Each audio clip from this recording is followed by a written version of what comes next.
Bonjour à tous, au sommaire d'Info Hebdo, le festival Bugatti au parc du château de Dietrich à Reichshofen, puis une entreprise un peu trop gourmande qui vend des paraboles, attention aux arnaques. Et pour terminer, on enfile les baskets et le jogging pour le Gym Ball avec l'association Saint-Georges.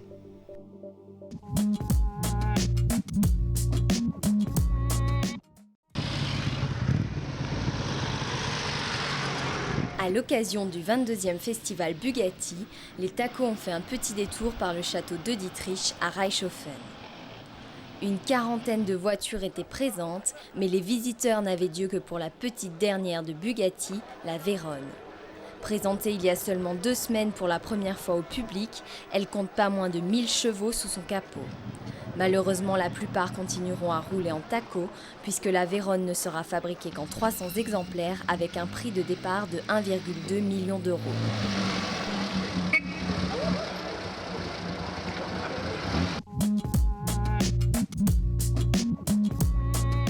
Mais ils m'ont contacté par téléphone.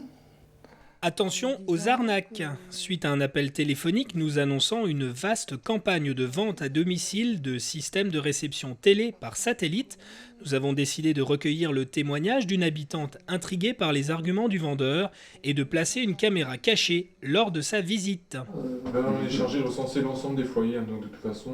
carrément un recensement. Voilà, oui. Par rapport au type de réception télé, aussi on est chargé, moi je suis conseiller technique, je ne suis pas vendeur commercial, je ne suis pas là pour vendre du TPS, des équipements, les programmes ou autres.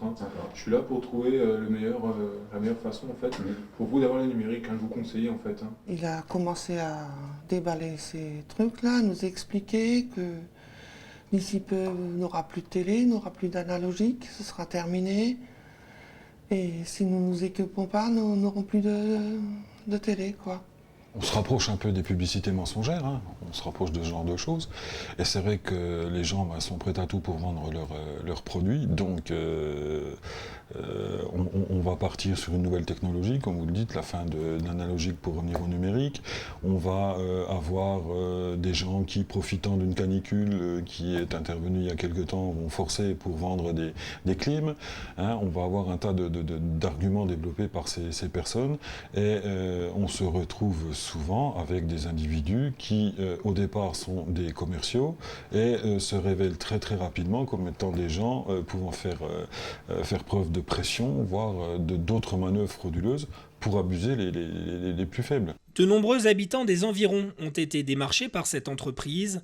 Bien sûr, toutes ces techniques de vente à domicile sont totalement légales et les sociétés sont en général bien rodées face aux réactions négatives des consommateurs qui peuvent douter quant aux produits.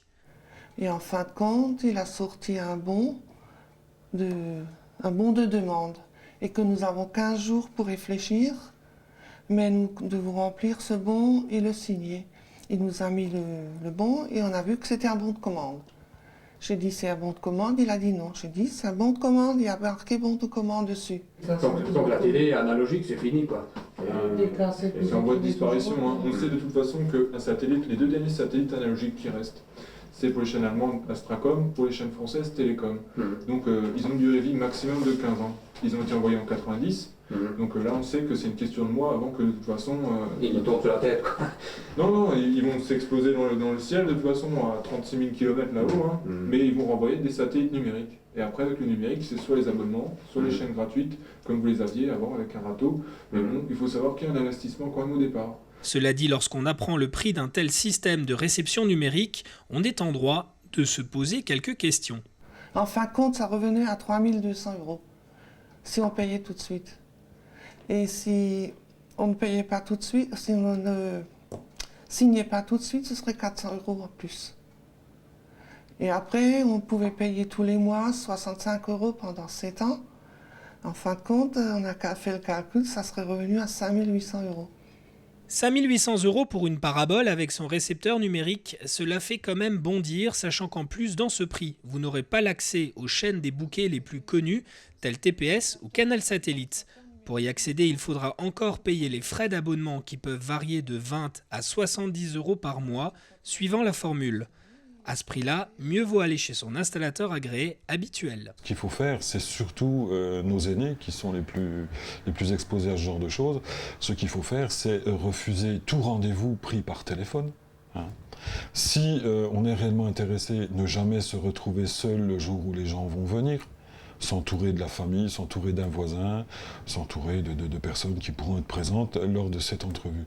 Surtout, ne rien signer sous la pression, et garder à l'esprit qu'on a toujours 7 jours de rétractation qui existent quand on signe un contrat lors de démarchage à domicile.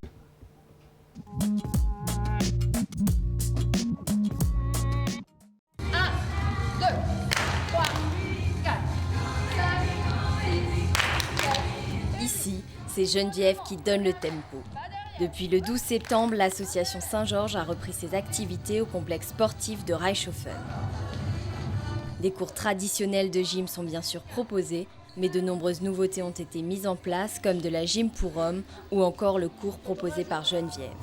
Il se découpe en 2 temps, une demi-heure d'aérobic et une demi-heure d'une toute nouvelle activité, le gym ball.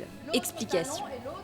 C'est une gym sur balles, des grosses balles, où on travaille en premier lieu l'équilibre, qui est très important pour le corps, donc à tous les niveaux, à tous les âges.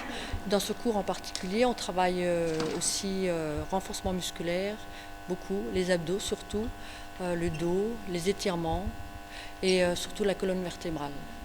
Donc c'est une gym qui est assez complète et qui est aussi assez plaisante et ludique. On n'a pas l'impression vraiment de travailler, on travaille en s'amusant. On revient, en avant.